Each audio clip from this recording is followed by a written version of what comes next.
વડોદરામાં સાંસદ અને જિલ્લા પ્રમુખના અભિવાદનનો સમારોહ યોજવામાં આવ્યો હતો। અભિવાદન સમારોહમાં એક કાર્યકરે પોતાનો બળાપો ઠાલવ્યો। કાર્યકરે વડોદરાના સાંસદને એક વ્યક્તિ એક હોદ્દાની વાત કરી। સાંસદ હેમાંગ જોશીની હાજરીમાં જ કાર્યકરે મુદ્દો ઉઠાવ્યો હતો। સાંસદને યુવા મોરચાના પ્રમુખ બનાવાતા અભિવાદન સમારોહ હતો। સમગ્ર મુદ્દે સિનિયર કાર્યકર બિપિન પટેલે નિવેદન આપ્યું। તેમણે કહ્યું કે મેં બેઠકમાં માત્ર રજૂઆત કરી હતી।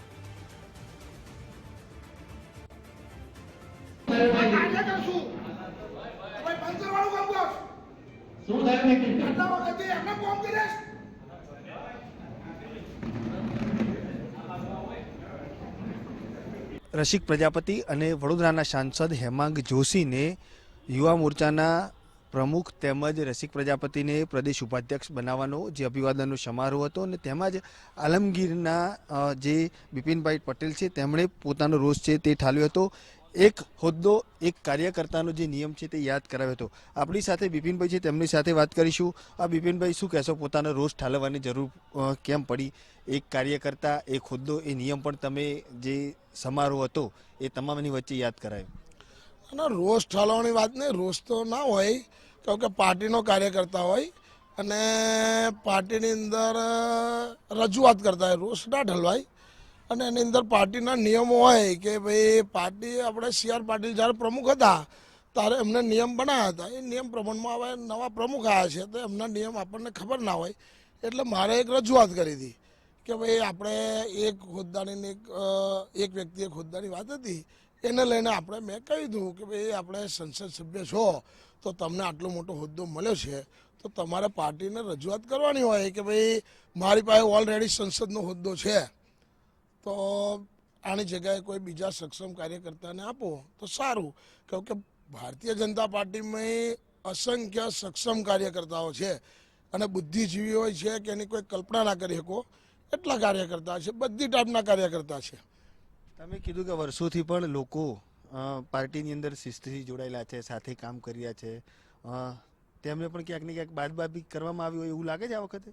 ના ના, બાદબાકી તો કશું નહીં। બાદબાકીની અંદર કેવું છે કે પાર્ટીનો એક એ હોય છે અને પાર્ટી ધ્યાને લેતી જ હોય છે દરેક કાર્યકર્તાને કઈ જગ્યાએ હું પદ આપવું હું નહીં, અને એ પાર્ટી પ્રમાણે નિર્ણય લેતી હોય છે। આવું પદ તો એક જ હોય છે, આવું બધા કાર્યકર્તાને સંતોષ ના મળી શકે। હવે દરેક જણે તો પાર્ટીનો કાર્યકર જ હોય છે, એ કાર્યકર ક્યારે મળતો નહીં, અને કાર્યકર્તાની રીતના જે જવાબદારી હોવે એ નિભાવવાની જ હોય છે। એ જ ભારતીય જનતા પાર્ટીનો કાર્યકર કહેવાય। શું કહેશો, હવે શું લાગણી છે? રજૂઆત તો કરી દીધી, કાર્યકર્તાઓ હતી, અન્ય જે હોદ્દા નથી મળે એ લોકો હતી, શું લાગણી છે? કારણ કે આપણે જોયું તે રીતે એક એક હોદ્દાનો નિયમ હતો એ સારો હતો, અથવા તો બધાને બે બે હોદ્દા, લોકોને ન્યાય મળશે, અથવા તો જે આશા રાખી રહ્યા હોય ગ્રામજનો હોય અથવા તો પાર્ટીના જે નીચલા સભ્યો હોય એ લોકોને ન્યાય મળશે?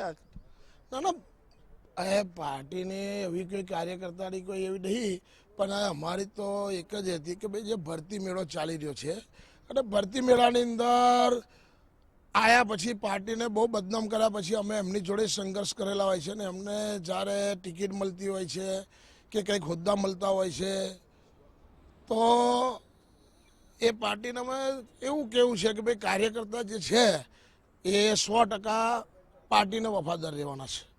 પહેલાં એમની પાર્ટી છોડીને એમની પાર્ટીને વફાદાર નહીં રહ્યા તો ભાજપ પાર્ટીને કઈ વફાદાર રહેવાના હતા?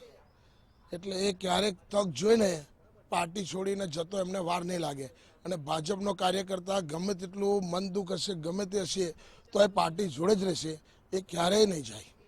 એટલે મતલબ ચૂંટાયેલા પ્રતિનિધિઓમાં ડર લાગે એવું છે પદ આપવાથી? આ પાર્ટી અત્યારે શું છે કે પદ જે આપે છે કે જે ટિકિટો વેચણી કરે છે એનો સવાલ છે કે જે પાર્ટીના વફાદારોને ચાન્સ મળતો હોય પણ પેલા લોકોને જે વધારે પ્રાધાન્ય આપતા હોય છે તો એ વિચારવું જોઈએ પાર્ટી, બીજું કંઈ નહીં।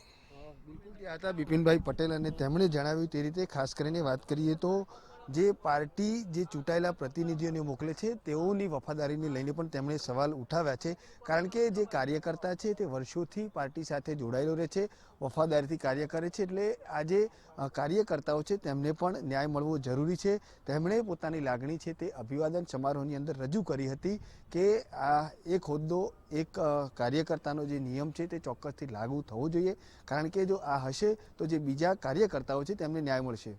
કેમેરામેન ડીકે સોલંકી સાથે અલ્પેશ સુથાર, ગુજરાત ફર્સ્ટ, વડોદરા.